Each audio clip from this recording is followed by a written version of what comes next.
My husband would come home smelling of another woman's perfume.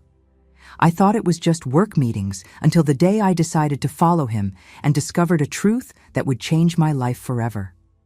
Hello, my name is Teresa Oliver Sanders. I'm 82 years old, born in 1943 in the small town of Riverdale in rural Pennsylvania. Before I begin sharing my story, I'd like to ask you watching now to give this video a like and subscribe to the channel if you haven't done so already. And let me know in the comments where you're watching from. It's always nice to know that my words are reaching people from different places. I'm going to tell you a story today that I've kept in my heart for many years. A story of pain, but also of rebirth. You know, when I was young, I was a girl full of dreams. I grew up in an era when a woman's greatest dream was to get married, have children, and build a happy home. And that's exactly what I sought to do. I met Charles in 1957 at a church gathering in our town. He had just moved there from the city. He was a tall man with dark, well-combed hair, always impeccable in his attire. Different from the other young men in our small town, Charles had a sophisticated air about him. He spoke well, had studied more than most, worked as a salesman for a large construction materials company, and had plans to move up in life. I fell in love almost instantly. At the time, I was 18 and had never had a serious relationship.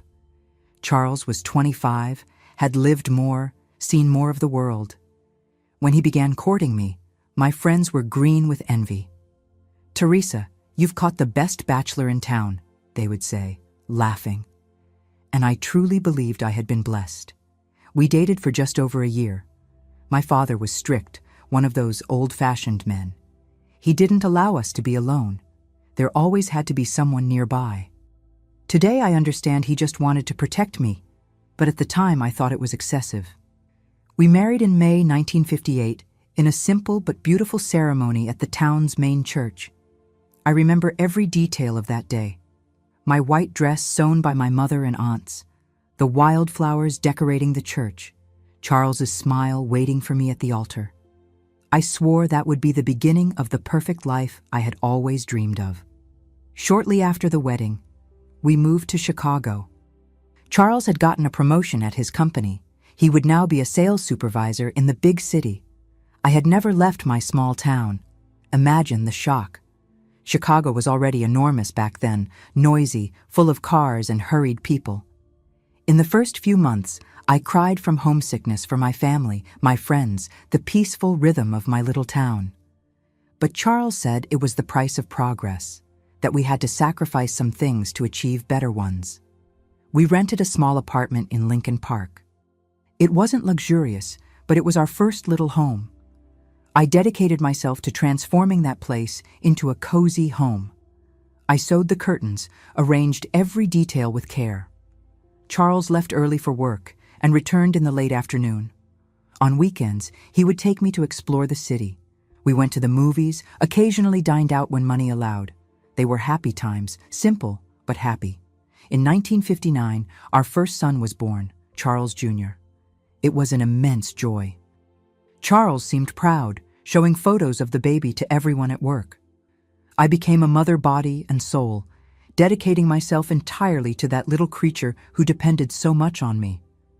In 1961, our daughter, Mary Helen, arrived, and 2 years later, in 1963, we completed our family with Robert. 3 small children, a house to care for, a husband to attend to. My days were full, exhausting, but I didn't complain. It was what all women of my time did. It was what was expected of us.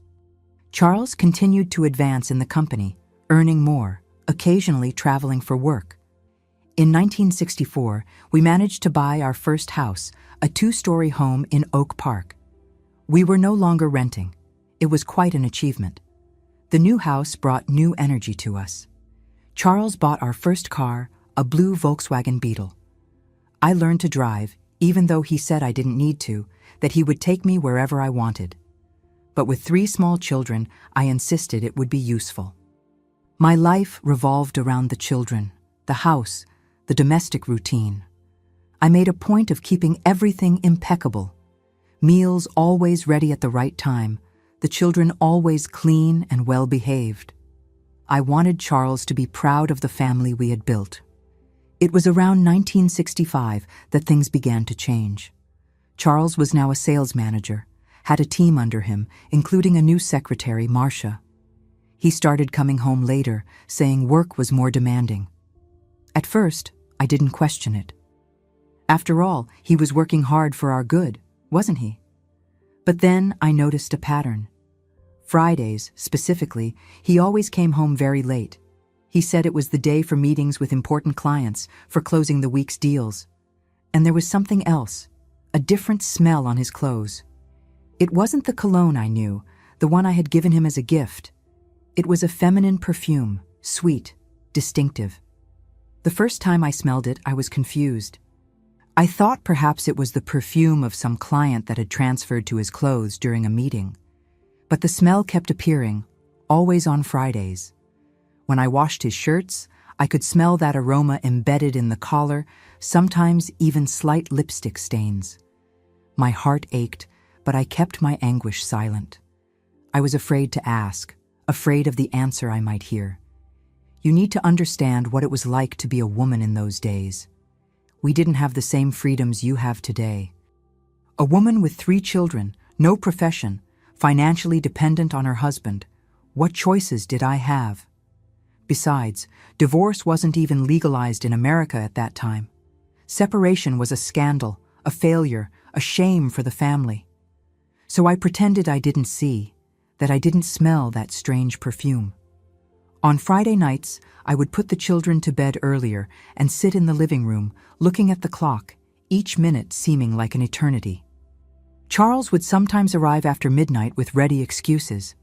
Meetings that ran late, clients who asked to have dinner, documents that needed urgent review. Once I gathered the courage and asked about the perfume.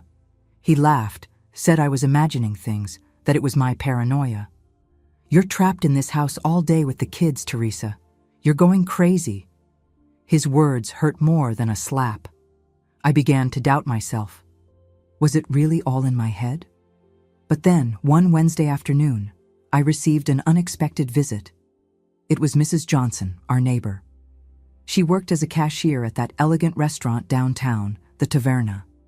She came to bring me a cake, and between sips of coffee, she dropped the bombshell. "Teresa, I don't know if I should say this, but as a friend, I feel I need to. I saw your husband at the restaurant last week, at a reserved table with a young woman. They seemed, well, intimate." The cake got stuck in my throat. I asked for details. Mrs. Johnson described the woman, young, light hair, well-dressed. "She wore a strong perfume, the kind you can smell from a distance," she commented. It was the same perfume I smelled on his shirts. That night, I couldn't sleep. The suspicions I tried to suppress now had a face, a place. Charles was cheating on me, probably with that secretary of his. Marcia had come to dinner at our home several times, had held my children in her arms, had praised my cooking, and now she was destroying my marriage. I decided I needed to be certain. I couldn't live in that anguish, that doubt anymore. The following Friday, I prepared everything, got the children ready, and left them with Charles's sister, saying I needed to do special shopping for his upcoming birthday. I wore my best outfit, that navy blue ensemble I saved for special occasions. I put on lipstick, fixed my hair. In my coat pocket, I placed the money I had been saving in secret, a few dollars from each grocery trip, from each purchase I made. I took a bus downtown and waited in front of Charles's office. My heart was beating so hard, I thought people on the street could hear it. When he came out, around 6 in the evening, he didn't head toward the bus stop that would take him home. He walked in the other direction. I followed, keeping my distance, hiding behind other people. He walked a few blocks and entered a flower shop. He came out with a bouquet of red roses. The tightness in my chest increased. Who were those flowers for? Certainly not for me, who hadn't received flowers since the birth of our youngest child. I continued following him. A few blocks later, he arrived at the Taverna, the same restaurant Mrs. Johnson had mentioned. He entered confidently, like someone who knows the place well. I waited a few minutes outside, gathering courage. Finally, I went in too. The restaurant was elegant, with white tablecloths, candles, soft music in the background. I asked to use the bathroom, and on the way, I saw it. The table in the somewhat hidden corner. Charles sitting with his back to the entrance, facing her. Marcia, his secretary, smiling as she received the roses. They toasted with glasses of wine, their hands touching across the table, and then he leaned in and kissed her on the lips. A lingering, passionate kiss. I felt like I'd been punched in the stomach. The air left me, my legs weakened. I ran out of the restaurant, not caring about the curious glances from other diners. On the street, the tears came uncontrollably. I cried at the bus stop. I cried during the entire journey back. I cried while picking up my children from my sister-in-law's, but when I got home, I dried my tears. A strength I didn't know I had took over me. It wasn't just about me anymore. It was about my children too. What example would I set for them if I accepted this situation? What lesson would my daughter learn about her value as a woman? I put the children to bed and waited. That night, Charles came home later than usual, after 1 a.m.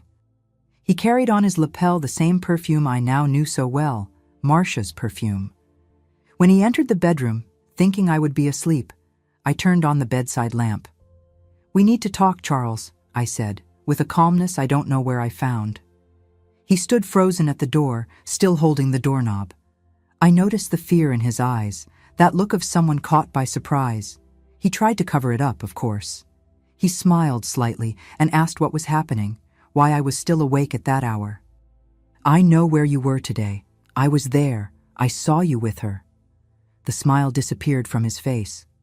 Charles closed the door slowly, as if fearing to wake the children, but I think, in reality, he was buying time to think of an excuse. He sat on the edge of the bed, his back to me, and began to remove his shoes. I remember observing his hands trembling slightly. "I don't know what you're talking about, Teresa. I've been working until now, meeting with clients." The lie came out so naturally that, for a second, I almost doubted what I had seen with my own eyes. Almost. But her perfume still hung in the air around him, reminding me of the truth he was trying to hide. "I saw you at the taverna with Marcia. I saw the flowers you bought for her. I saw you kissing her." He turned to me, his face a mixture of surprise and indignation. How dare I, his submissive wife of so many years, confront him like this? He tried indignation first. "You followed me? What kind of wife does that? Don't you trust me after all these years?" But I realized his words didn't have the force of innocence. It was the anger of someone who had been discovered, not of someone who had been unfairly accused. I didn't avert my gaze. I didn't back down. Years of doubt, months of anguish with that perfume, gave me a firmness I didn't know I had. "Answer my question, Charles. Are you having an affair with your secretary?" Silence filled our bedroom for a few seconds that seemed eternal. Outside, the city slept. In the room next door, our children dreamed, oblivious to the earthquake that shook the foundations of our family. Finally, he sighed in defeat. "You weren't supposed to find out like this." 5 words that confirmed my worst nightmare, and at the same time, freed me from the doubt that had been consuming me. I felt hot tears rolling down my face. But they weren't tears of sadness alone. There was anger there, anger for having been deceived, for having my trust so coldly betrayed. "How long?" I asked, my voice almost a whisper. Charles stood up, began to pace the room. He seemed relieved to finally be able to speak, as if keeping that secret had also been a burden for him. "A little over a year. It started during a business trip to New York. She went with me to organize the presentation documents. A year, more than a year of lies, of sleepless nights waiting, of Fridays tormented by her perfume. I closed my eyes, trying to process the extent of the betrayal. It wasn't a slip, a momentary error. It was a conscious choice, repeated week after week. Why, Charles? What did I do wrong?" He sat down again, now in the armchair near the window, distant from me, both physically and emotionally. It's not you, Teresa. You didn't do anything wrong. It's that you changed. After the children, you only think about them, only talk about them. The house, the boys, Mary Helen. There was no space left for us, for me. Marcia listens to me. She's interested in my work, my ambitions. His words hit me like stabs. I had dedicated my life to building our home, to caring for our children, and now that was being used against me. As if loving and protecting our children were a defect, a flaw in me as a woman. So it's my fault for being a mother, for taking care of the family we built together. Charles ran his hand through his hair in a gesture of frustration I knew well. I'm not saying it's your fault. I'm just trying to explain what happened. Marcia is different. She's young, lively, without the responsibilities you have. She makes me feel alive again. Each comparison was a new wound. The pain gave way to indignation. I thought of the sacrifices I had made, the sleepless nights with sick children, the meals prepared with care, the always impeccable clothes he wore to impress his clients and colleagues. All my effort to be the perfect wife, and in the end, it hadn't been enough. Do you love her? The question escaped before I could contain it. Part of me didn't want to know the answer, but another part needed to hear the whole truth, however painful it might be. Charles hesitated, and his hesitation was answer enough. It's complicated, Teresa. I enjoy her company, her energy. But you are the mother of my children. We have a history together. It wasn't love for me. It was convenience, obligation. I deserved more than that. My children deserved more than a father who lived a lie. What do you intend to do now? Continue deceiving us, living this double life? He stood up again, restless, unable to face my gaze directly. I thought about us separating. You would keep the house, of course, and I would help financially with the children. I could see them on weekends, maybe. The coldness with which he spoke about destroying our family shocked me, as if he were discussing a commercial transaction, not the end of almost a decade of marriage, the future of 3 innocent children. The reality of the situation began to weigh on my shoulders. A separated woman in the 60s, with 3 small children to raise, no profession, no income of her own. The world out there would be cruel to me. You already have everything planned, don't you? While I was here, naively believing in our marriage, you were already planning to abandon us. Charles had the decency to look ashamed. It's not like that, Teresa. I still hadn't made a definitive decision, but now that you know, maybe it's better for everyone if we go our separate ways.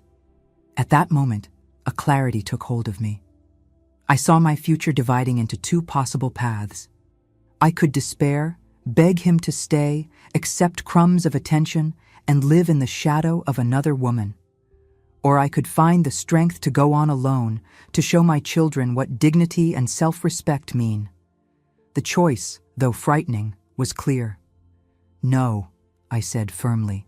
You're not simply going to decide our future like this. This house was also built with my work, my sacrifice. If anyone is going to leave here, it's you. The surprise on his face would have been comical in another situation. Charles wasn't expecting resistance from the submissive wife he knew. That new Teresa, with a firm voice and determined gaze, was a stranger to him. You can't be serious. How will you support yourself? How will you take care of the children alone? Be reasonable, Teresa. The condescension in his voice only fueled my determination. I stood up from the bed, facing him, though I was much shorter. I will find a way. I've always found ways to make things work in this house, haven't I? Tomorrow morning I want you and your things out of here. He laughed, a nervous, disbelieving laugh. You don't have that right. Legally, I'm the one who supports this family. You can't throw me out of my own house. He was right. Of course. The law was on his side. Laws were made by men, for men. But I wouldn't back down. Not anymore. Then I'll be happy to tell your parents, your siblings, your colleagues, and your boss about your affair with the secretary. I'm sure Mr. Mendez, so conservative and religious, would love to know that his sales manager is cheating on his wife with a company employee. It was a low blow, I know. But at that moment, I was fighting for my survival, for my children's future. Charles turned pale. His career, his reputation, everything he had built so carefully would be at risk if the scandal came to light. "You wouldn't do that." "Test me," I responded, surprising myself with the firmness in my voice. We remained silent for a long moment, measuring strength, reevaluating each other in the new light. The marriage we had known had ended that night, regardless of what happened next. Finally, Charles took a pillow and a blanket from the closet. "I'll sleep in the living room. We'll talk more tomorrow when we're calmer." He left the room, gently closing the door so as not to wake the children. I was left alone with my thoughts, my pain, my fear of the future, but also with a growing certainty. I was stronger than I had ever imagined. I didn't sleep that night. I lay looking at the ceiling, going over every moment of my marriage, every sign I ignored, every suspicion I suppressed. When the first rays of sun came through the window, I got up. I took a long shower, as if I could wash away the pain of betrayal. I dressed carefully, combed my hair, applied discreet lipstick, armed myself with the appearance of dignity, even though inside I was shattered. In the kitchen, I found Charles already dressed for work, drinking coffee in silence. He seemed to have aged 10 years in one night. Deep, dark circles marked his eyes, his face tired from a sleepless night. "I thought better," he said when he saw me. "You're right. It's better I leave, at least for now. I'll look for a hotel today." It wasn't a victory. There was no reason for celebration. It was just the first step of a difficult journey that lay ahead of me. I nodded in silence and began to prepare breakfast for the children, who would soon wake up with their energy and innocent questions. "How are we going to tell them?" I asked, my voice low so as not to be heard beyond the kitchen. Charles put his cup in the sink, avoiding my gaze. "We can say I need to travel for work for a while. It will give us time to decide how to proceed." Another lie. Our children deserved more than that, but I agreed. They were too young to understand the complexity of what was happening. The time for explanations would come later. When Junior, Mary Helen, and Robert came down for breakfast, we tried to act normally. Charles even played with them, something he rarely did. Perhaps the imminence of separation had reminded him of the value of those moments, or perhaps it was just guilt. I observed him interacting with our children, and a deep sadness invaded me. It wasn't just my marriage that was crumbling. It was the safe and happy world I had tried to build for them. After Charles left for work, with the promise to return in the afternoon to get some clothes, I was left alone with my thoughts and fears. What would I do now? How would I support my children? Where would I find strength to rebuild my life from these ruins? I didn't have all the answers yet. The path ahead seemed frightening, full of uncertainties. But one thing I knew for certain: that strange perfume, the perfume of betrayal that had invaded my home on Fridays, would never dictate the course of my life again. From that day on, I would write my own story with the ink of courage and dignity, and it would be a story of rebirth. The apartment felt strangely silent after Charles left that afternoon with 2 large suitcases. The children watched in confusion as their father said goodbye, with the promise that Daddy would return soon from his trip. I could see in their little eyes that they suspected something bigger was happening. Children sense things, you know? Even when we try to protect them, they pick up on the changes in the air. That first night alone was the hardest. After putting the children to bed, I sat at the kitchen table with a notebook and a pen. I needed to do calculations, plan, find a way. The money Charles left would cover rent and basic expenses for 2 months, maybe 3 if we economized a lot. After that, what would we do? My formal education had stopped at high school. I had married so young, never had the chance to study more, to build a career. What did I know how to do? Cook, clean, sew, take care of children, valuable skills for a housewife, but ones the world out there didn't value as much as it should. The next morning, after dropping the children at school, I went to my cousin Adeline's house in Wicker Park. She had divorced a few years earlier, a scandal in the family at the time. Now I perfectly understood her situation. Adeline had managed to rebuild her life. She worked as a secretary in a law office. "I got this job because I knew how to type," she explained to me while serving me coffee. "You should learn too, Teresa. There are quick courses, not expensive. With a typing certificate, you can get work in offices, companies." I left there with a new purpose. The next day, I enrolled in a typing course downtown. I would use part of the money Charles left. It would be an investment in our future. For 6 weeks, every morning, after dropping the children at school, I went to the classes. My fingers hurt. My mind struggled to memorize the key positions, but I didn't give up. In the afternoon, I practiced at home, on a small typewriter borrowed from Adeline, while the children did their homework. In those same weeks, I faced another challenge: telling the truth to my family. My parents still lived in the countryside, conservative, devout Catholics. For them, marriage was sacred, indissoluble. How to explain that my husband had cheated on me, that we were separated? Fearful but determined, I traveled with the children to Riverdale one weekend. Their reaction was exactly what I feared. My mother cried. My father became furious, not with me, but with the situation, with Charles, perhaps even with the modern world that allowed such things to happen. "Go back to him, my daughter," my mother begged. "For the children, for what people will say. Men are like that. With time, he'll forget this other woman." I was shocked. My own mother thought I should accept betrayal as a natural part of marriage, that I didn't deserve more than that. "I can't, Mom. It wouldn't be life, it would be prison. My children deserve to see their mother happy, with dignity. And how will you support them? A woman alone in that big city with 3 children?" asked my father, his tone concerned but also critical. "I'm learning typing. I'll work, study. Others have managed. I can too." They weren't convinced, but they offered financial help while I established myself. I accepted, swallowing my pride. It wasn't time to refuse outstretched hands, no matter how much I wanted to prove I could do it alone. I returned to Chicago, determined to transform that temporary support into permanent independence. I graduated from the typing course with distinction. The teacher praised my speed and accuracy. With certificate in hand, I began to look for a job. It wasn't easy. Interview after interview, I heard the same questions. "Are you married? Do you have children? How will you care for the children if they get sick? Does your husband allow you to work?"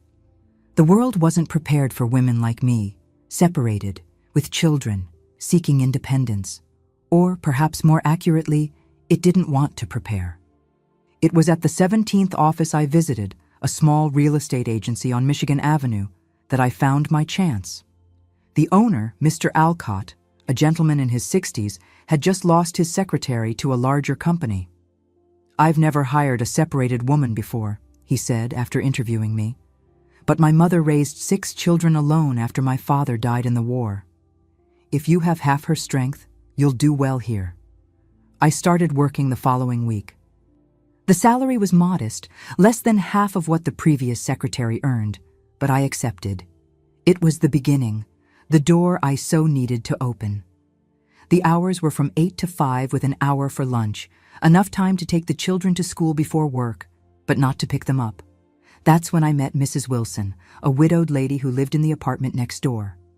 I offered to pay her to pick up Junior, Mary Helen, and Robert from school and stay with them until I returned from work. Money was tight, but this help was essential. "Keep your money, my dear," said Mrs. Wilson when I tried to pay for the first month. "I was also abandoned by my husband when young. I know how hard it is. You can pay me by making a cornbread on Sundays. It's my grandson's favorite when he visits." That unexpected generosity moved me to tears. I began to realize that, although the world could be cruel to a woman in my situation, there were also good people willing to extend a hand without judgment. At work, I faced new challenges. Mr. Alcott was fair, but some clients looked at me with distrust when they discovered my situation. Once I heard a man mutter to another in the waiting room, "A separated secretary, Imagine the moral values. Be careful what you say in front of her. I took a deep breath and continued my work as if I hadn't heard. Each veiled insult, each judgmental look only strengthened my determination. I would prove my worth by what I did, not by my marital status. At home, the children were slowly adapting to the new reality. Charles came to see them on Sundays, took them out, brought presents trying to compensate with objects for his daily absence. Junior, the oldest, at 7 years old then, began having problems at school. The teacher called me to talk. "He's been fighting with classmates, Mrs. Sanders. Yesterday, he pushed a boy who said his father had abandoned you." My heart ached. My son was fighting his own battles, defending himself from childish cruelty that only reflected the prejudice of adults. That night, I sat with him on the bed before sleep. "Junior, I know it's been difficult. People say things that hurt, but always remember your father didn't abandon you. He still loves you very much. Things changed between him and me, not between you. But why did he leave? Was it because I did something wrong?" "No, my love, never think that. These are adult things, complicated to understand right now. One day you'll grow up, and we'll talk more about this. For now, I want you to know that none of this is your fault or your siblings, and that Mommy will always be here, no matter what happens." He fell asleep in my arms, and I stayed there, stroking his hair, silently promising that I would do everything so that these children would grow up happy, secure, loved. Months passed. Money was always tight, even with the child support Charles paid. Not regularly, I must say. I learned to mend clothes, to transform leftovers into tasty new meals, to find free entertainment for the children in the city parks. At work, I grew in confidence and skills. Mr. Alcott, recognizing my effort, offered me a small raise after 6 months. I also began learning about the real estate business, contracts, appraisals, financing. I absorbed every piece of information, every new knowledge, knowing that education was the way to improve our situation. It was around this time, at the end of 1966, that Charles appeared at the house on a Thursday night, outside his usual visiting schedule. He seemed nervous, anxious. "I need to talk to you, Teresa," he said after the children went to bed. We sat in the small living room. Charles looked older, more tired than I remembered. I wondered if life with Marcia was as wonderful as he had imagined. "I'm moving to New York," he announced. "The company is opening a branch there, and they've invited me to be the director." I felt a chill in my stomach. New York was almost 800 miles away.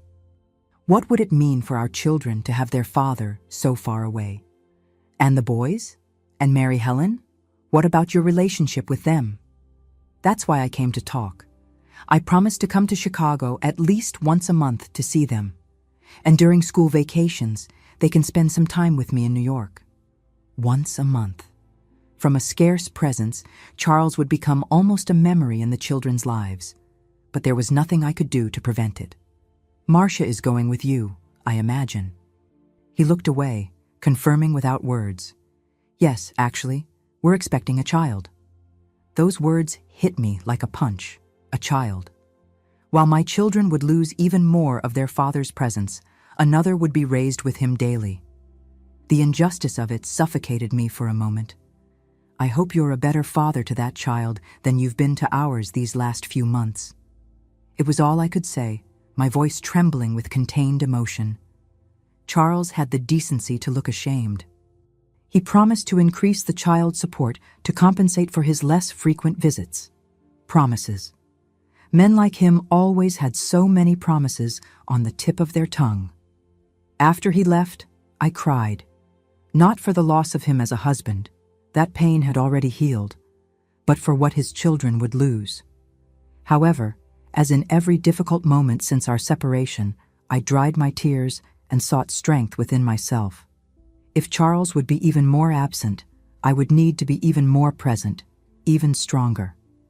The following week, I enrolled to complete my studies in the evening program. Mr. Alcott, understanding, allowed me to leave half an hour early to get to classes. Mrs. Wilson agreed to stay with the children for a few more hours. The routine became exhausting. Work, studies, children, house, but each small progress fueled my determination. On nights when fatigue seemed unbearable, when bills piled up on the table and money didn't last until the end of the month, I would look at my 3 children sleeping and find the strength to continue. They were my purpose, my motivation, my greatest achievement. The year 1967 brought new challenges and small victories. Charles moved to New York as planned. The monthly visits soon became bi-monthly, then quarterly. The children felt the absence, especially little Robert, who at just 5 years old was beginning to forget what it was like to have his father around daily. But there were also joys. I completed high school with good grades. We celebrated birthdays with simple but love-filled parties. We created new traditions for our redefined family. In December of that year, I managed to save enough to buy a small Christmas tree and modest presents for each child. On Christmas Eve, while they slept anxiously awaiting the next morning, I sat alone in the living room, contemplating the colorful lights on the tree. I reflected on the path traveled since that fateful Friday when I smelled the perfume of betrayal and decided to follow Charles. In less than 2 years, my life had completely transformed. From dependent and insecure wife to working woman, student, single mother, fighting for a better future. The path would still be long and difficult, I knew. But looking back at the obstacles I had already overcome, I felt a quiet pride growing inside me. That strange perfume that once caused me so much anguish had ironically opened the door for me to discover a Teresa I didn't even know.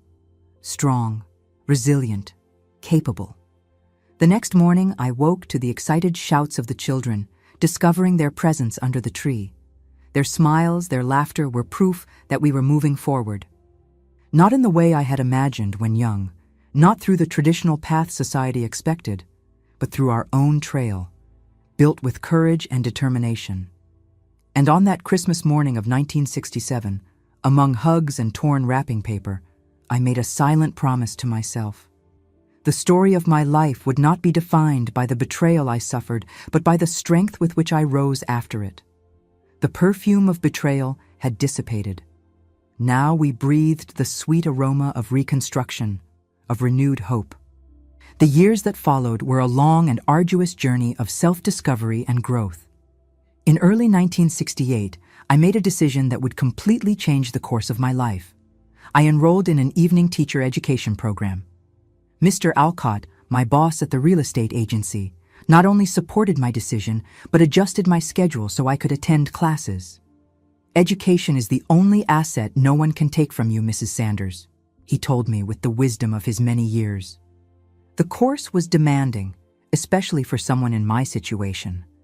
I woke at 5 a.m., prepared coffee and lunches for the children, tidied the house, worked all day, studied at night, and still needed to find energy to help with the kids' homework. Many times I fell asleep over my books, exhausted, only to wake a few hours later and start all over again. Junior, now 10, became my great ally. He took on responsibilities beyond his age, helping care for his younger siblings, assisting with household chores.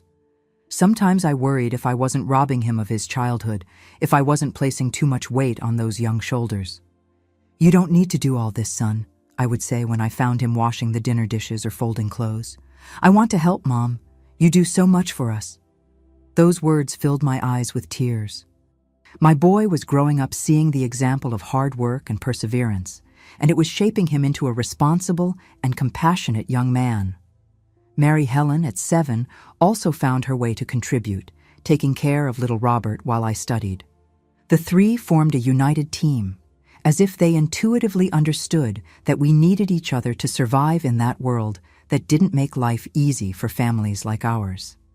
Charles, meanwhile, was becoming an increasingly distant figure. The promised visits became rare. The child support arrived with frequent delays. I learned through mutual acquaintances that he and Marcia had had a boy whom they named Richard. I tried not to harbor resentments.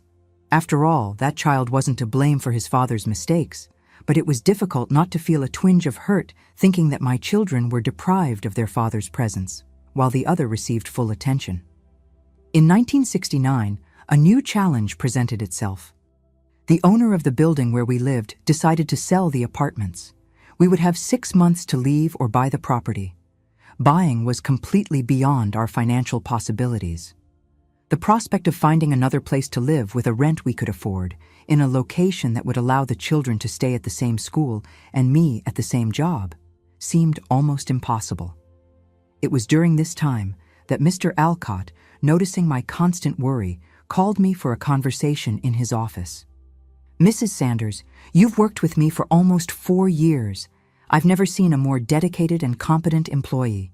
You know the real estate market as well as I do now." I thanked him, confused about where this conversation was leading. "I have a proposal for you. My wife and I bought a little house in Florida for our retirement. We're thinking of moving there next year. I want to sell the agency, but not to just anyone. I want someone who will care for the business as I have for 30 years. My heart accelerated. Was he suggesting what I thought? "Would you be interested in buying it? I can facilitate the payment, make a fair price, teach you everything you still don't know about managing the business." I was speechless. Buy a business?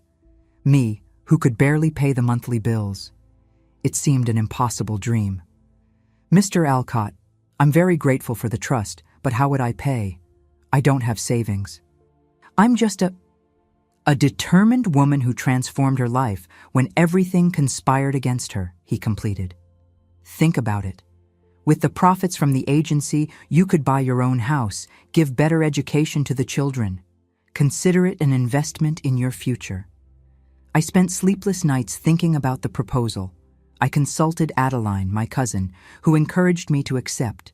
I talked with my parents, who offered their modest savings to help with the down payment. Even Junior gave his opinion, with wisdom beyond his years. "Mom, Mr. Alcott trusts you. I trust you too." After weeks of reflection and planning, I accepted the proposal. We would sign a contract where I would give a small down payment and pay the rest over 5 years with a percentage of the profits. It was risky, scary, but also exciting. In January 1970, I officially became the owner of Alcott Real Estate. I kept the name in honor of the man who believed in me when few would. Mr. Alcott remained as a consultant for 6 months, teaching me the secrets of the business, introducing me to important clients, opening doors that would normally be closed to a woman in that sector. The first months were exhausting. Managing a business, however small, demanded much more from me than being an employee. Responsibilities multiplied, as did concerns. I hired a secretary, making a point of choosing a divorced woman with a child, giving her the same chance I had received, and I threw myself headfirst into the work. Surprisingly, being a woman in the real estate market turned out to be an unexpected advantage. Many female clients preferred to negotiate with me, feeling more comfortable and understood. I developed a different approach, less aggressive and more empathetic, which attracted families looking for their first home. Gradually, I built a reputation for honesty and competence that transcended gender prejudices. In August of that same year, with the first consistent profits, I managed to make a down payment on a small house in Oak Park, not far from the one I had shared with Charles years earlier. It was modest, needed renovations, but it was ours. I remember crying with emotion upon receiving the keys, a tangible symbol of our new life, conquered with so much sacrifice. The children were euphoric about the move. For the first time, each would have their own room. Junior, now 11, helped paint the walls of his, choosing a vibrant blue. Mary Helen decorated hers with magazine clippings and drawings she made at school. Little Robert, at 7, insisted on a bookshelf for the books he was beginning to collect.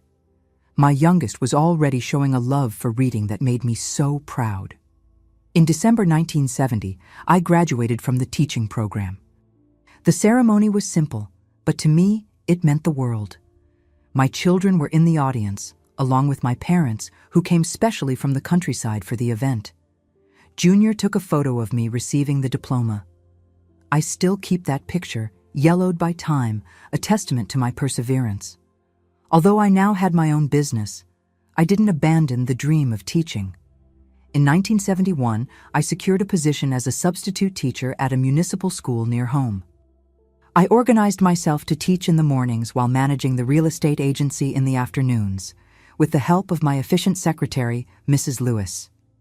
Teaching revealed itself as my true vocation. There was something deeply gratifying in seeing the curious little eyes of the children light up when they understood a new concept, in shaping young minds, in being an example that knowledge transforms lives. Many of my students came from humble families, some facing difficult situations at home. I recognized in their gazes the same determination I saw in my children's eyes, the will to overcome adverse circumstances. Around this time, I received an unexpected call from Charles. We hadn't spoken directly in over a year. Our communications were limited to messages transmitted through the children during his rare visits. "I heard you've been quite successful, Teresa, a businesswoman now. Imagine that." There was a note of surprise in his voice, perhaps even a touch of resentment. "Life goes on, Charles. We do what we need to for our children." He hesitated before revealing the true reason for the call. "I'm coming back to Chicago. The New York branch didn't work out as we expected. They asked me to return to the headquarters here." My heart accelerated. What would this mean for us, for the children? And Marcia, the baby? Another uncomfortable silence. "They're not coming with me. Well, it didn't work out between us either." A petty part of me wanted to laugh at the irony. The man who destroyed our family for a passion now saw that same passion dissolve. But I suppressed that impulse. Nothing good would come from feeding old resentments. "I'm sorry," was all I said, and I surprised myself by actually feeling a bit of compassion. Time dulls even the sharpest pains. I wanted to see the children more now that I'll be back. Maybe we could try again, you and I. That proposal caught me completely off guard. Return to Charles after all we had been through, after all the path I had traveled alone? "Charles, that's not possible. I've built a new life for myself, for our children. You'll always be their father, and for that, you'll have my respect. But us two, as a couple, that chapter is closed." He didn't insist. Perhaps he already expected this answer. Perhaps he had perceived in my voice the different woman I had become. No longer the insecure young woman who depended on him for everything, but a person complete in herself. We arranged a new arrangement for visits to the children, more frequent now that he would be in the same city. To my surprise, he agreed to regularize the child support without arguments. That conversation marked the beginning of a more mature relationship between us. Not friends, certainly, but adults capable of civility for the good of our children. The years 1972 and 1973 were of consolidation and growth. The real estate agency prospered, allowing me to hire another employee. I secured a permanent position as a teacher, dividing my time between the classroom and business. The children flourished at school. Junior was already talking about going to college for engineering. Mary Helen showed talent for the arts. Robert devoured books with impressive voracity. Our house became a true home, full of laughter, music, lively conversations during dinner. On Friday nights, I instituted the tradition of a special dinner. I would prepare something different, put the best tablecloth on the table, and we would talk about our weeks, our dreams, our plans for the future. Those Friday nights, which once brought me so much anguish from the perfume of betrayal, were reframed, transformed into moments of celebration of our family union. In 1974, I made another important decision. I enrolled in a college education program. Studying at a higher level at 35, balancing work and motherhood, seemed crazy to many, but I had already learned that the limits imposed on us are often just social constructs, imaginary barriers we can break down with enough determination. I remember my first class at college, sitting among young people fresh out of high school. I felt out of place initially, questioning if I had made a mistake. But I soon discovered that my life experience brought a depth to the discussions that my younger colleagues appreciated. The professors valued my contributions, my practical view of teaching grounded in years in the classroom. Junior, now 15, took on even more responsibilities at home to support me on this new journey. I was proud to see how my example inspired him to value education, to pursue his own goals with dedication. "One day we'll study at college together, Mom," he joked. I laughed, but deep down, that idea filled me with indescribable joy. Indeed, a few years later, it almost happened. Him starting engineering while I was finishing education. It was during this period that I also began to notice the changes in society around me. The feminist movement was gaining strength in America, even under social pressures. Divorce, female education, women in the workplace, topics that were once taboo now entered everyday conversations. I realized that my personal story, my struggles and achievements, were part of something bigger, a gradual transformation in the social structures that had for so long limited female possibilities. It wasn't just about me anymore, about overcoming my personal tragedy. It was about opening paths, showing that other futures were possible for women in situations similar to mine. In 1975, completely free from the debts of buying the agency, I expanded the business, opening a second unit in another neighborhood. Alcott Real Estate had become synonymous with reliability in the local market. My name, once whispered with pity or contempt as the poor woman who was left by her husband, was now mentioned with respect. "Mrs. Sanders, that competent businesswoman, you know?" Looking back at the Teresa from 10 years earlier, broken by betrayal, frightened by the uncertain future, alone with 3 small children, I could hardly believe the transformation. From the ashes of that destroyed marriage, a new woman had emerged, independent, fulfilled, capable of building not just a career, but a legacy. The perfume of betrayal, which once permeated my Fridays with anguish and insecurity, had completely dissipated.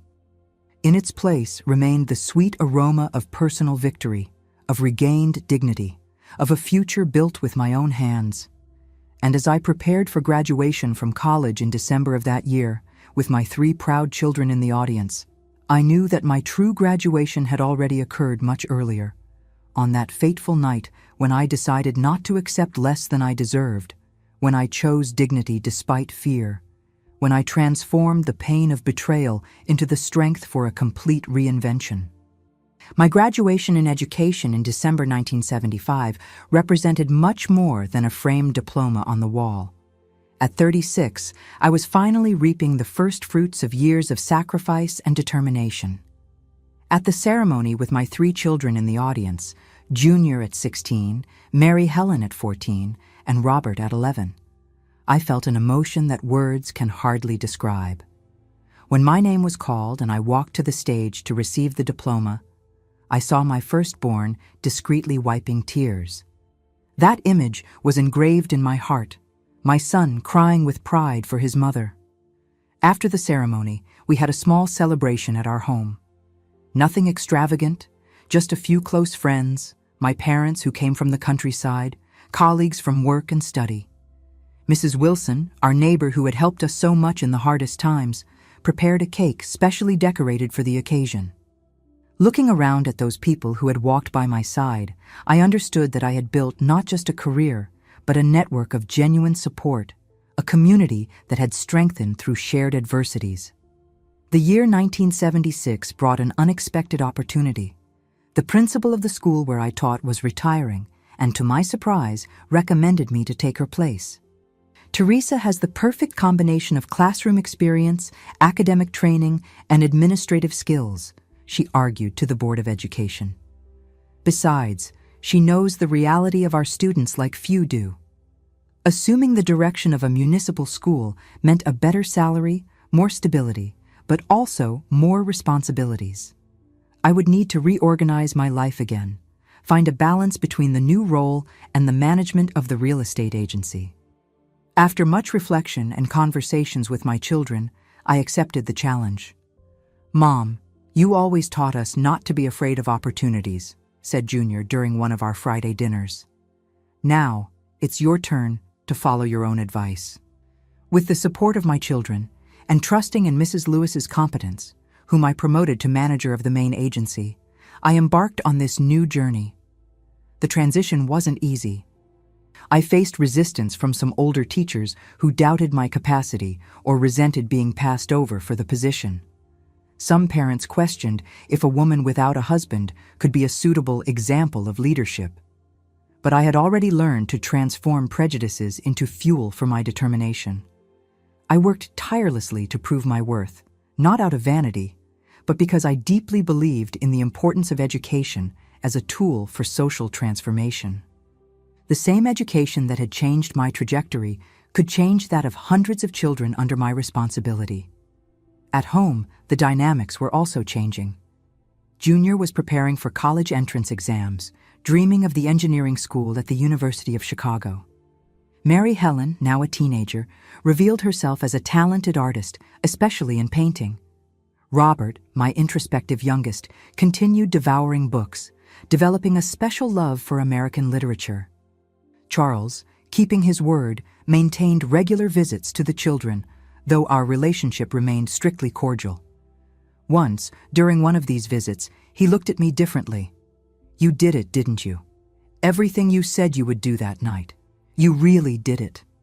There was no resentment in his voice, just a sincere observation, perhaps even a touch of admiration. "I had no choice," I responded simply.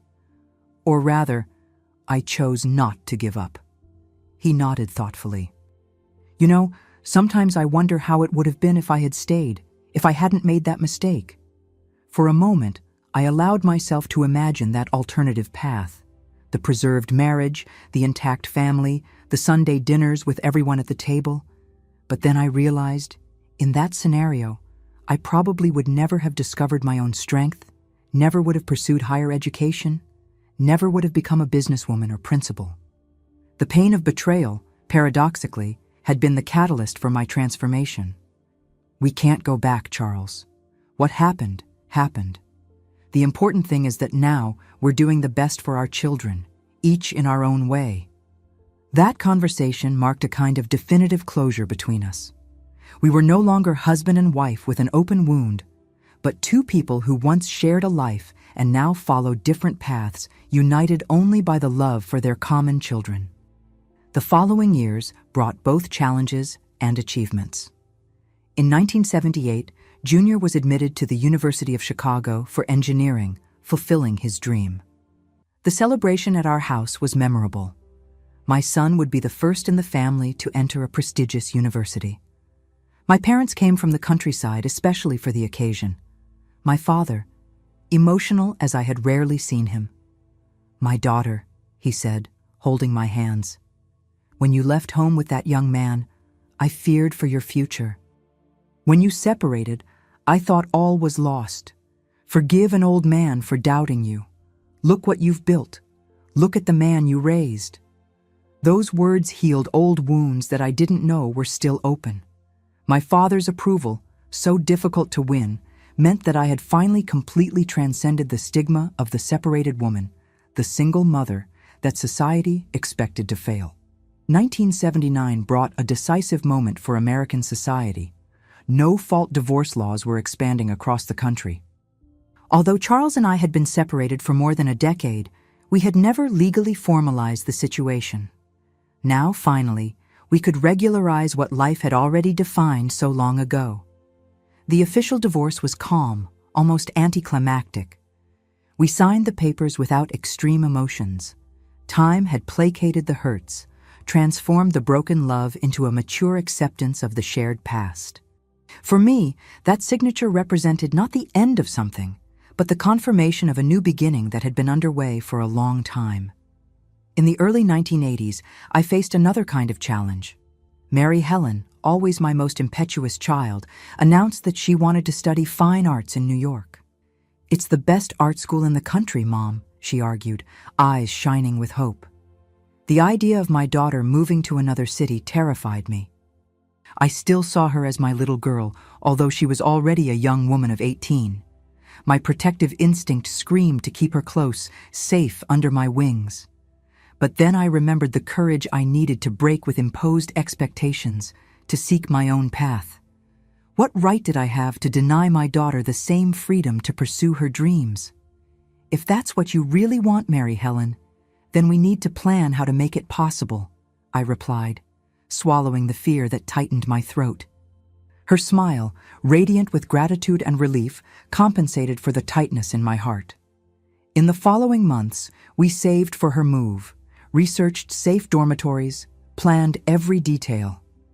Charles, surprisingly, offered substantial financial help, perhaps his way of compensating for the years of absence. When I left her at the bus station, with her suitcases and dreams, I cried all the way back home, but there was an immense pride mixed with those tears. Pride in the determined young woman I had raised, who now took flight with strong wings. In 1982, the real estate agency completed its expansion with the opening of the third unit. The business I once bought with so much fear now employed 17 people, mostly women, many in situations similar to mine from years ago. I made a point of hiring single mothers, separated women, widows, not out of charity, but because I recognized in them the same determination, the same need to prove their worth. Adversity either destroys you or strengthens you, I used to say to new hires. And women like us have already proven our strength just by standing here, moving forward. Robert, my youngest, surprised everyone by choosing law as a career. The quiet boy who loved literature transformed into an eloquent young man, passionate about social justice. In a conversation during his college vacations, he confessed to me the origin of that choice. I grew up seeing how difficult it was for you, Mom. How the laws, the system, everything seemed to conspire against women in your situation. I want to change.